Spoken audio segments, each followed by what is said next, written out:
Hello नमस्कार प्यारे बच्चों, मैं कैसे एक बार फिर से आपका स्वागत करता हूं अपने यूट्यूब चैनल में साइंस वर्ल्ड पर। तो यहां पर हम कर रहे हैं क्लास 11th का हमारा चैप्टर चल रहा है सेकंड रसायन विज्ञान कर रहे हैं हम क्लास 11th की, जिसमें कर रहे हैं परमाणु की संरचना। तो परमाणु की संरचना के बारे में हम पढ़ रहे हैं।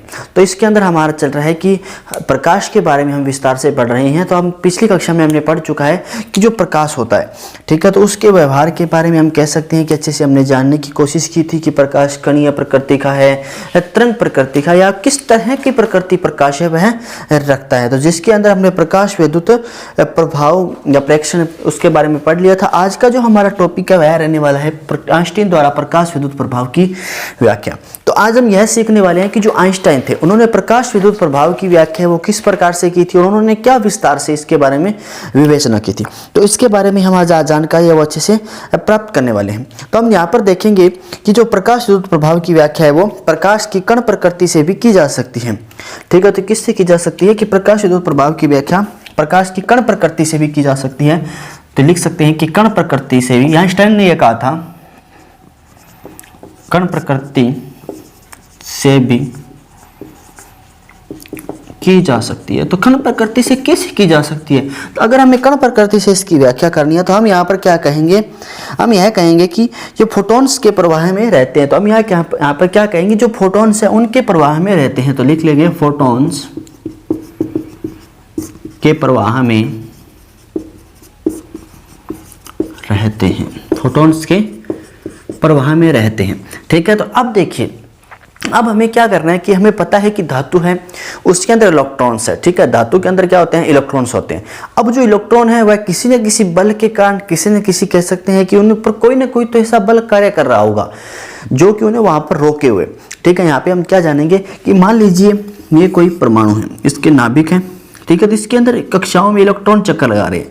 कोई भी कक्षा हो सकती है XYZ। ठीक है, तो इसके अंदर इलेक्ट्रॉन चक्कर लगा रहे, तो इलेक्ट्रॉन यहाँ से बाहर क्यों नहीं जा रहे, बाहर क्यों नहीं जा रहे? इसके पीछे कोई ना कोई बल होगा जो इनको अंदर की तरफ क्या कर रहा होगा, आकर्षित करेगा। ऐसा कुछ ना कुछ तो होता है। हम पढ़ चुके हैं कि जो नाभिक होता है वह धनावेशित होता है, प्रोटॉन और न्यूट्रॉन पाए जाते हैं। तो इलेक्ट्रॉन है वो ऋणावेशित होता है, तो धनावेश ऋणावेश को आकर्षित करता है और एक बल द्वारा इसे क्या करता है, अंदर की तरफ एक खींचे रखता है, अंदर की तरफ क्या करता है, जो इसे खींच के रखता है। तो प्रत्येक यहाँ पर क्या करेंगे बात हम कि चलिए इसको अब लिख लेते हैं अच्छे से, फिर इसको विस्तार से हम समझने वाले हैं। तो चलिए इसको नोट डाउन कर लेते हैं पहले, फिर इसको विस्तार से समझेंगे। तो यहाँ पर हम क्या बात कर रहे हैं कि जब हमें इलेक्ट्रॉन निकालना है, ठीक है, तो इलेक्ट्रॉन है वो नाभिक से बंधन बल द्वारा क्या होता है, एक बंधन बल है, हम कह सकते हैं वो कार्य कर रहा है, तो इलेक्ट्रॉन को निकलने नहीं दे रहा है। ठीक है, तो जैसे ही क्या होगा, हम धातु किस तरह से अब इलेक्ट्रॉन निकालना है उसके लिए उसके ऊपर एक ऊर्जा आरोपित की जाएगी, उसके ऊपर क्या लगाई जाएगी, एक ऊर्जा को लगाया जाएगा। जिससे क्या होगा, वह इलेक्ट्रॉन निकाल देगा। ठीक है, वह जो ऊर्जा लगाई जा रही है वह क्या करेगी, इलेक्ट्रॉन को निकाल देगी। जो ऊर्जा आरोपित की जाती है वह इलेक्ट्रॉनों को निकाल देती है। यही जो इलेक्ट्रॉन निकालने का कार्य करता है वह फोटोन करता है। इलेक्ट्रॉन निकालने का जो यह कार्य कर रहा है यहाँ पर वह कौन करता है, फोटोन करता है। न्यूनतम ऊर्जा है वही क्या है, तो यहाँ पर हम क्या सकते हैं, जिसके पास न्यूनतम ऊर्जा दहली ऊर्जा होती है। दहली ऊर्जा किस तरह से दिखाया गया, E बराबर H0 या V0। तो यहाँ पर किस प्रकार से दिखाया जा रहा है, E बराबर HV0 या μ0 भी आप इसे कह सकते हैं। ठीक है, तो अब हम इसको परिभाषित कर लेते हैं कि किस प्रकार से हम इसकी परिभाषा लिख सकते हैं। कि हम यहाँ पर एक परिभाषा लिखते हैं, आप छोटा सा टॉपिक लिख सकते हैं, कार्यफलन। ठीक है, तो लिख सकते हैं यहाँ पर कार्यफलन। अब देखिए कार्यफलन क्या होता है, जो हमने यहाँ पे पढ़ा उस सभी का निचोड़ निकाल करके हम एक परिभाषा बनाते हैं, वही क्या कहलाती है, कार्यफलन। तो इसे लिखेंगे धातु के पृष्ठ से इलेक्ट्रॉन के या इलेक्ट्रॉन को उत्सर्जित, लिख लीजिए, उत्सर्जित करने के लिए धातु के पृष्ठ से इलेक्ट्रॉन को उत्सर्जित करने के लिए जो आवश्यक न्यूनतम ऊर्जा होती है, आवश्यक न्यूनतम ऊर्जा वह क्या कहलाती है, कोई क्या कार्यफलन कहलाती है। तो इसी धातु को क्या कहते हैं, ऊर्जा को धातु का कार्यफलन कहते हैं। क्या कहते हैं, धातु का कार्यफलन कहते हैं। इसको आप अच्छे से नोट डाउन कर लीजिए।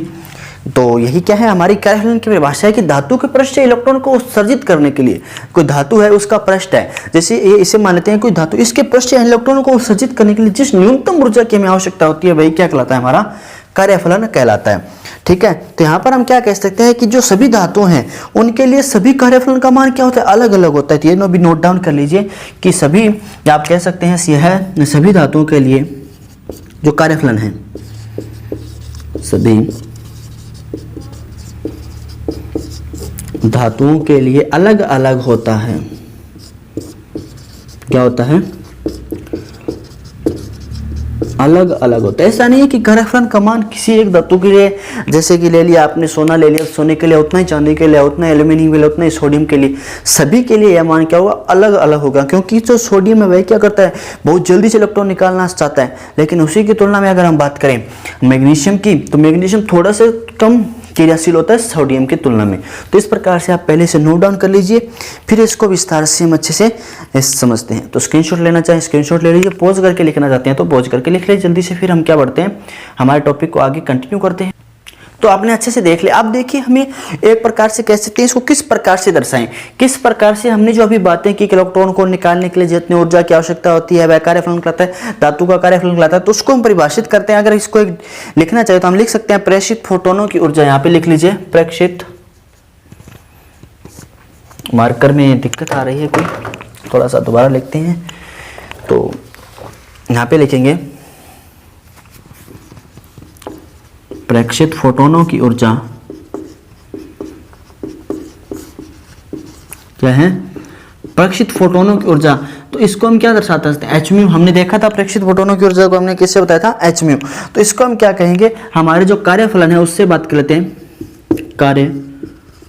कार्यफलन को हमने किस तरह दर्शाया था, एच म्यू नोट या एच वी नोट भी आप इसे कह सकते हैं। ठीक है, इसमें कोई दिक्कत नहीं है। इसके बाद हमने क्या देखा था कि अब हमें इलेक्ट्रॉन जो उत्सर्जित करने हैं, ठीक है, तो जो इलेक्ट्रॉन हमें उत्सर्जित करने हैं उनकी गतिज ऊर्जा लिख लेते हैं। तो उत्सर्जित इलेक्ट्रॉन की गतिज ऊर्जा प्लस उत्सर्जित इलेक्ट्रॉन की गतिज ऊर्जा। गतिज ऊर्जा के लिए क्या होता है, half m square, half m square. इस तरह से क्या हम बना सकते हैं, एक छोटी सी डेरिवेशन बना सकते हैं। हम क्या कह सकते हैं, यहाँ से देखिए एच वी बराबर h mu naught plus half m square, ये लिख सकते हैं। इसमें कोई दिक्कत नहीं है। यहाँ तक बिल्कुल आपको अच्छे से समझ में आ गया होगा। यहाँ तक मुझे लगता है कि कोई दिक्कत नहीं है। ठीक है, तो इस जो उपयोग है इसके ऊपर हम कुछ निष्कर्ष निकाल सकते हैं। तो यहाँ पे आप नोट डाउन कीजिए निष्कर्ष। अब हम कुछ निष्कर्ष लिखेंगे कि क्या परिणाम आ सकते हैं अगर इलेक्ट्रॉन निकलता है, नहीं निकलता है, किस घटना पे क्या होता है। तो सबसे पहले हम यहाँ बात करें, यदि ये प्रेक्षित फोटोन प्रेक्षित करें, इसके ऊपर फोटोनों को हम डाल रहे हैं। अब ये पता था जो इलेक्ट्रॉनों का आवेश लगा रहे हैं, ऊर्जा लगा रहे हैं, वो किसके रूप में होती है, फोटोनों के रूप में होती है। तो यहाँ पे हम क्या करें, यदि हमारा जो फोटोन है वो लगा रहे हैं, हम क्या कर रहे हैं, यदि प्रेक्षित फोटोन की ऊर्जा दहली ऊर्जा से कम हो तो कोई इलेक्ट्रॉन उत्सर्जित नहीं होता है। चलिए इसे जल्दी से नोट डाउन करता हूं, फिर आपके सामने एक बार अच्छे से समझाने की कोशिश करूंगा आपको।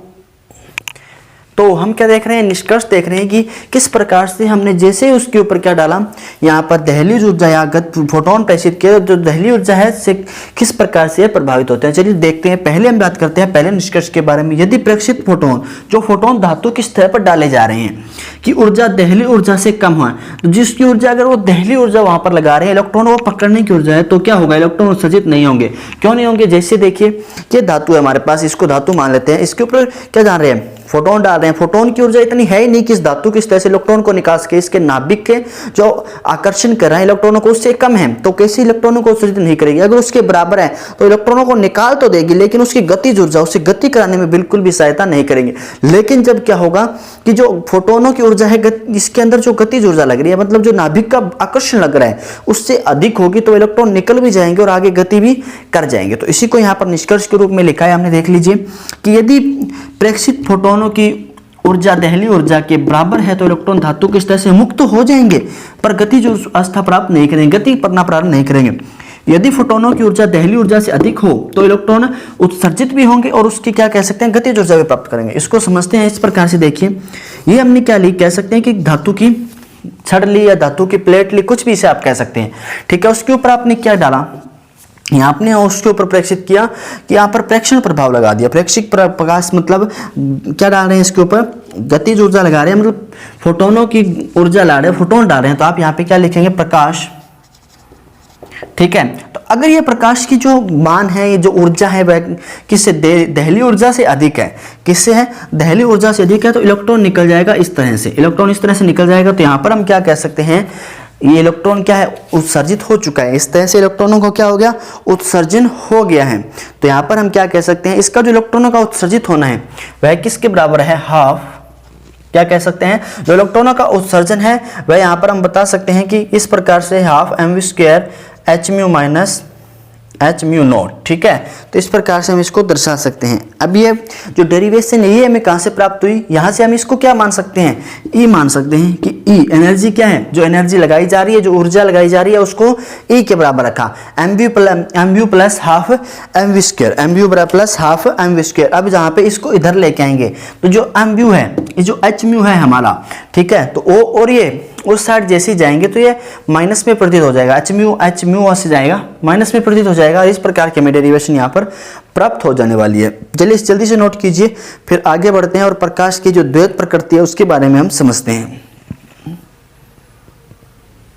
इस प्रकार से हमने क्या निकाला कि हमने समझा कि जो हमारा कण है वह किस प्रकार से प्रकाश है तो वह कण की तरह व्यवहार करता है या फिर तरंग की तरह व्यवहार करता है।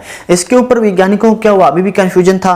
कंफ्यूजन क्यों था, क्योंकि वह सिद्ध नहीं हो पा रहा था कि वह एक कण है या फिर एक तरंग है। तो अंत में उन्होंने क्या कहा कि इन दोनों की जो प्रकाश है उसकी दोनों प्रकार की प्रकृति होती है। वह द्वैत प्रकृति भी दर्शाता है, अर्थात वह क्या करता है, द्वैत प्रकृति दर्शाता है। द्वैत प्रकृति का मतलब क्या है कि वह तरंग की तरह व्यवहार करता है और कण की तरह भी व्यवहार करता है। तो इसके लिए उन्होंने क्या कहा, जब हम तरंग के रूप में किस चीज को देखते हैं तो हम बात करते हैं कि विवर्तन की बात कर लें या व्यतिकरण की बात कर लें, तो जो विवर्तन या व्यतिकरण में हम क्या देखते हैं कि वह किसके रूप में व्यवहार करता है, तरंग के रूप में व्यवहार कर रहा है। तरंग के रूप में हमने समझा था व्यतिकरण और विवर्तन में पहले, अभी तो इससे पीछे वाले चैप्टर या कह सकते हैं कि लेसन में हमने इसको अच्छे से समझा था। और उसी तरह से अगर हम बात करें कण के रूप में, तो कण के रूप में जब प्रकाश विद्युत प्रभाव को देखते हैं, हम कृष्णिका वितरण को देखते हैं, कृष्णिका को देखते हैं, तो हम क्या देखते हैं कि प्रकाश विद्युत प्रभाव डाल रहा है और इलेक्ट्रॉन को उत्सर्जित कर रहा है, तो कण यह है उसकी प्रकृति। तो इस प्रकार से जो वैज्ञानिक है वो कंफ्यूजन में हो गए। तो कंफ्यूजन आया तो उन्होंने अंत में निष्कर्ष यह निकाला कि दोनों तरह से व्यवहार है वो दर्शाता है प्रकाश, तो क्यों न इसकी प्रकृति को एक प्रकार से द्वैत प्रकृति घोषित कर दिया जाए।